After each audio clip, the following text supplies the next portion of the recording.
कि आवाम ਨੂੰ लॉलीपॉप देने की खातर एक होर ड्रामा रचाया गया वा कि पेट्रोल 12 रुपये सस्ता किया गया ते करना तो कोई 60-70 रुपये कर दे फर्क पैंदा गरीब आवाम ਨੂੰ भी आन जान वाले ਨੂੰ भी ਇਹ कि 12 रुपये 10 रुपये सस्ता आवाम 12 रुपये की सस्ता किया इन्होंने कितना करना चाहिए कम से कम 100-150 रुपये डिगना चाहिए पेट्रोल कम अज़ कम को चलो 100-150 रुपया सस्ता होंदा जो पुराना रेट है वही सानू मिलता रहता कम अज़ कम 110 रुपये चलो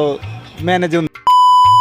लो सज्जनों तो मित्रों हुकूमत ने एक नवा प्लान शुरू कर दिता वा तुहानू पता कि आवाम ਨੂੰ लॉलीपॉप देने की खातर एक होर ड्रामा रचाया गया वा कि पेट्रोल 12 रुपये सस्ता किया गया तो आवाम की की राय है आवाम ये बारे की कहती है चंगा किया या नहीं किया बाकी इतने आप पेट्रोल पंप पर भी जाने उन्होंने गलबात करते हैं बाकी मौलाना साहब मेरे को है वा इन्होंने गलबात करके पूछते हैं मौलाना साहब कि इधर आओ ना पेट्रोल 12 रुपये सस्ता हो गया की ख्याल तुहाडा भाई 12 रुपये कोई सस्ता नहीं अच्छा ये तो सिर्फ धोखा ही है हाँ 12 रुपये का की फायदा है ना 10 रुपये किराया सस्ता होना ना 20 रुपये सस्ता होना किराया उन्ना ही रहना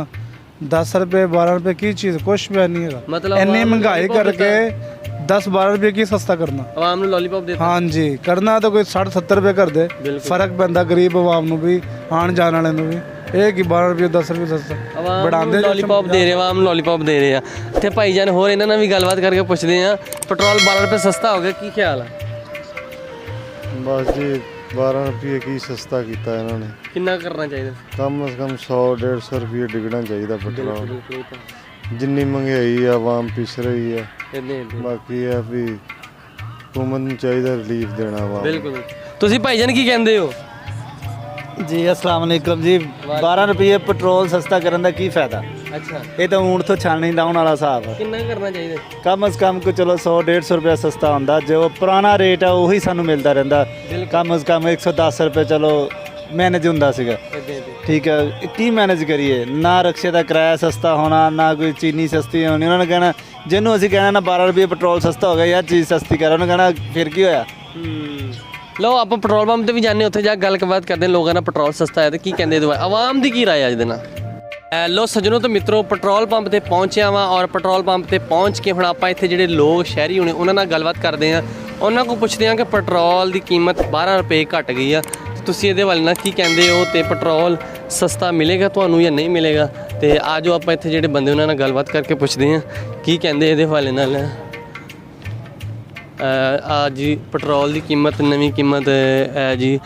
270 रुपये हो चुकी है 12 बज गए और 270 रुपये 12 रुपये घट करता तो आवाम नाल गलबात करते हैं इन्हों को पुछते हैं की कहते पेट्रोल अस्सलाम वालेकुम भाई जान की हाल है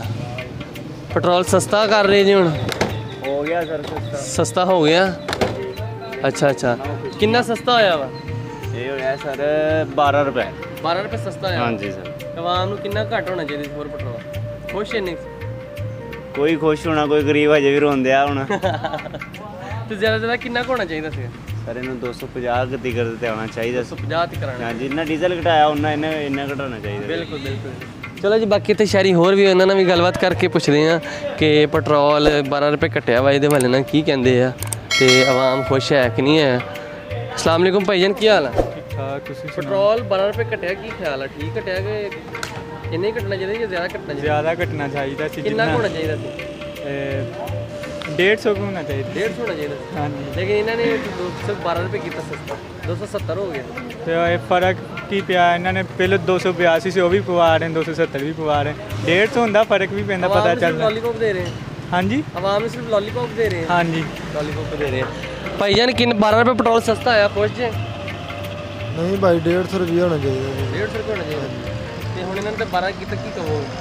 ਅਸੀਂ ਇਹਨਾਂ ਨੂੰ ਕਿਉਂ ਕਹੀਏ ਭਾਈ ਠੀਕ ਹੈ ਕੁਝ ਨਹੀਂ ਕਹਿ ਸਕਦੇ ਮਹਿੰਗਾਈ ਨਹੀਂ ਹੋਈ ਹੈ ਕੀ ਕਰੇ ਬੰਦਾ ਬਿਲਕੁਲ ਮਹਿੰਗਾਈ ਇੰਨੀ ਹੋਈ ਆ ਤੇ ਲੋ ਬਾਕੀ ਕਿਉਂਕਿ ਰਾਤ 12 ਵਜੇ ਦਾ ਟਾਈਮ ਆ ਔਰ ਇੱਥੇ ਕੋਈ ਜ਼ਿਆਦਾ ਇੰਨੇ ਨਹੀਂ ਆ ਰਹੇ ਪੈਟਰੋਲ ਪਵਾਉਣ ਵਾਸਤੇ ਜਾਂ ਗੱਡੀ ਵਾਲੇ ਕੋਈ ਬੰਦਾ ਤਾਂ ਨਹੀਂ ਆ ਰਿਹਾ ਖੈਰ ਤੇ ਬਾਕੀ ਪੈਟਰੋਲ ਜਿਹੜਾ ਵਾ 270 ਰੁਪਏ ਹੋ ਗਿਆ ਔਰ ਜਿਹੜਾ ਡੀਜ਼ਲ ਆ ਉਹਦੀ ਕੀਮਤ ਵੀ ਘਟਾ ਰਹੇ ਆ ਉਹਦੀ ਕੀਮਤ ਡੀਜ਼ਲ ਦੇ ਵਿੱਚ ਜਿਹੜੀ ਕੀਮਤ ਘਟੀ ਆ ਉਹ 30 ਰੁਪਏ ਘਟਿਆ ਵਾ ਔਰ ਜਿਹੜਾ ਪੈਟਰੋਲ ਆ ਉਹ 12 ਰੁਪਏ ਘਟਿਆ ਵਾ और डीजल की कीमत हो जानी 200 ते 58 रुपये और पेट्रोल की कीमत 200 ते 70 रुपये हो गई है तो लो सज्जनों मित्रों पेट्रोल की खुशी थोड़ी की दी है लेकिन आवाम ने जलील करने वाली ही गल है होर कुछ नहीं गल ਲੋ ਸੱਜਣੋ ਮਿੱਤਰੋ, ਤੁਸੀਂ ਦੇਖਿਆ ਕਿ ਪੈਟਰੋਲ ਪੰਪ ਤੇ ਮੈਂ ਪਹੁੰਚਿਆ ਔਰ ਪੈਟਰੋਲ ਪੰਪ ਤੇ ਲੋਕਾਂ ਦੀ ਕੀ ਰਾਏ ਸੀ। ਲੋਕ ਬਿਲਕੁਲ ਵੀ ਖੁਸ਼ ਨਹੀਂ ਹੈਗੇ। ਲੋਕ ਕਹਿੰਦੇ ਸਿਰਫ ਲੋਲੀਪੌਪ ਦਿੱਤਾ, ਹੋਰ ਇਸ ਤੋਂ ਇਲਾਵਾ ਕੁਝ ਨਹੀਂ ਆ। 12 ਰੁਪਏ ਪੈਟਰੋਲ ਸਸਤਾ ਕਰਕੇ ਕੀ ਫਾਇਦਾ? ਅਗਰ ਕਰਨਾ ਸੀ ਤੇ 50 ਰੁਪਏ ਕਰਦੇ, 60 ਰੁਪਏ ਕਰਦੇ ਜਾਂ 150 ਰੁਪਏ ਤੱਕ ਲੈ ਕੇ ਆਉਣਾ ਸੀਗਾ। ਲੇਕਿਨ ਆਵਾਮ ਇਹਦੇ ਵਿੱਚ ਬਿਲਕੁਲ ਨਾ ਖੁਸ਼ ਹੈ ਔਰ ਆਵਾਮ ਦਾ ਕਹਿਣਾ ਹੈ ਕਿ ਇਹ ਵੀ ਨਾ ਕਰਦੇ, ਕੋਈ ਨਹੀਂ 280 82 ਰੁਪਏ ਵੀ ਤੇ ਪੈਟਰੋਲ ਡਲਵਾ ਹੀ ਰਹੇ ਸੀ। ਅਗਰ ਇੰਨਾ ਸਸਤਾ ਕਰਤਾ ਤਾਂ ਕੋਈ ਫਾਇਦਾ ਨਹੀਂ ਹੈਗਾ।